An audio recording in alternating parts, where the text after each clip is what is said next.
Hi guys, I have another model kit build video for you today. This is a Grumman F3F-1 in 1/72 scale from the manufacturer MPM, a real interval plane from the Czech company. This is another plane what I want to build from a long time, and you see the price tag?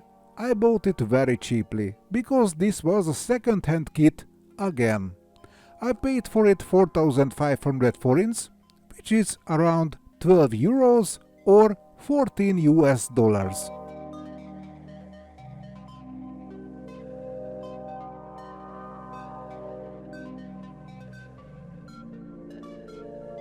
The box contains barely anything, only one grey sprue and one for the clear parts, a very small bag of resins, a tiny sheet of photo-etched parts and some decals. You may think, hey Richie, you build another easy kit, huh? But man, you have wrong. This was one of my hardest builds ever. Only the first look promises an easy build. But let's discuss that a bit later. Now I have a model kit to build. So let's do it, shall we? So MPM is a very interesting factory, but what do we know about? After the Czech Republic waved bye-bye to the communism, began another era. There was a lot of knowledge in the model kit producing, but the old factories was still in the hand of the government. The economy slowly started shifting in the name of the privatization. The young genius Jiří Šihánek founded a small factory in 1988 and he named it MPM. But in the early years there wasn't a lot of big investments present for a newly born company because of the economy. So they started the cheapest way to produce model kits, and this is vacuum form. After the cell indicators began to rise, they started the injection molding business too. But to be precise, short-run injection molding, that is. The MPM leadership had an eagle eye to produce aircraft kits which are no one else told to produce. They focused the rarities. Still today there are a lot of aircraft types which are only modeled by MPM, especially in Italian aircraft types from the Second World War. MPM raised it soon to the legendary status between modelers who knows how to handle a short-run kit. Oh, those early short runs, there wasn't beginner friendly at all.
After the MPM factory success, Jiří not stopped here.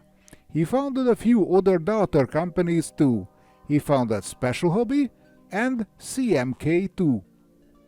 Yes, you heard right.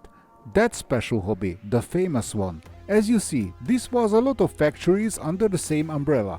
So in 2016 all of the factories has been rebranded to Special Hobby, which means the whole firm named after a daughter brand. Crazy, huh?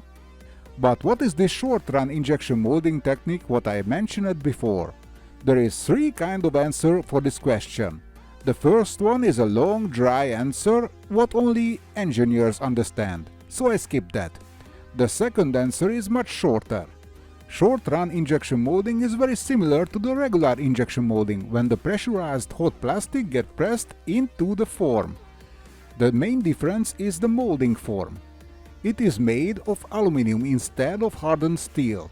Aluminum is easier to work with and cheaper. A ready-to-action aluminum molding form costs a fraction of the steel one. But there is a catch. Aluminum molding form is wear out with the time. The estimated lifespan of an aluminum molding form is around 20–30,000 pieces, maximum. Hey Richie, and what is the third kind of answer? Well, my friend, this is the shortest of all.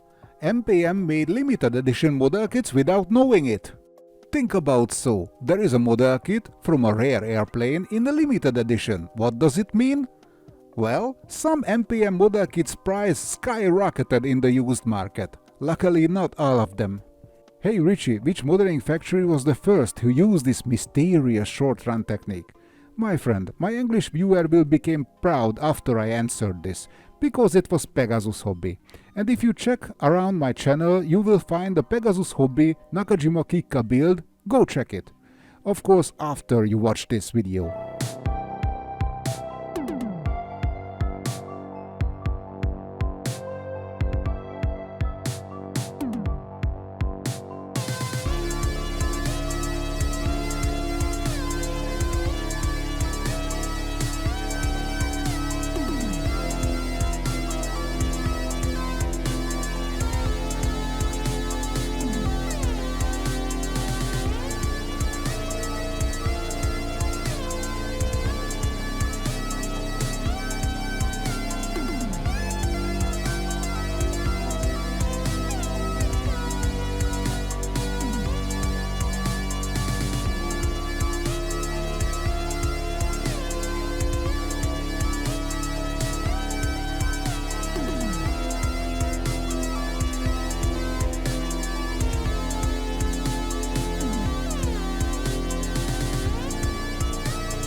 This F3F is released in 2000, which means it is not an early kit, but the usual MPM quirks are present. There are no setting pins and the fittings are only average. But why am I saying that this was a hard build? It wasn't the model kit's fault instead of the real airplane, because in 1/72 scale this is a very small airplane. When the build forwards more and more, there are less and less space to hold it in the hand, and very easy to break something of it. I remember there was part but I reglued 5 times during the build process. It was a real nightmare. If you love the F3F and you are planning to build it, I recommend to you to build it in 1/48 scale. If you do so, it will be more enjoyable experience, trust me.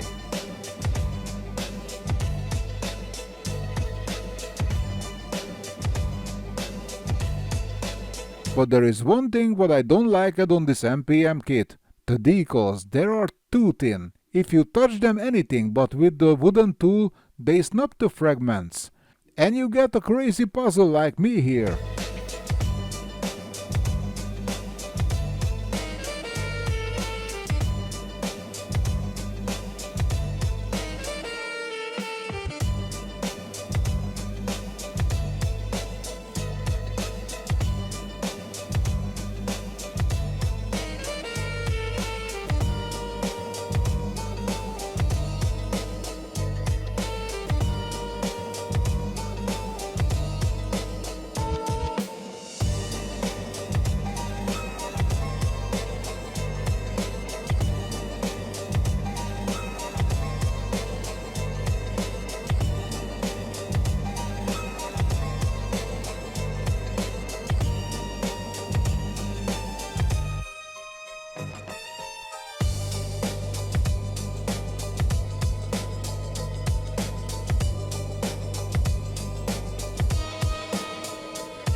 I finished the F3F and I'm happy with it. I very like the shape of this small airplane. It looks like it just stepped off a cartoon.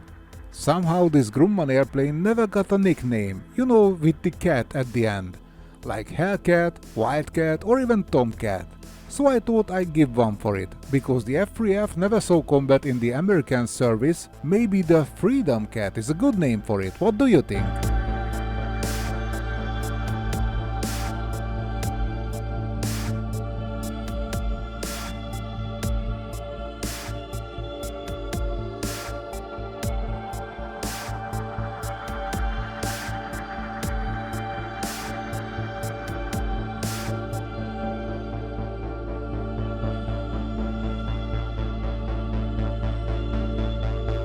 Here is a similar plane from Europe, from the same era. This is the KP Letov S231.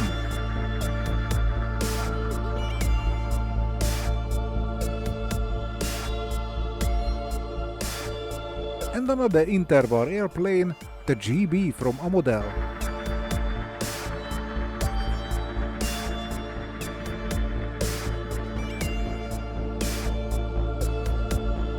I hope you liked my work. Thank you for watching.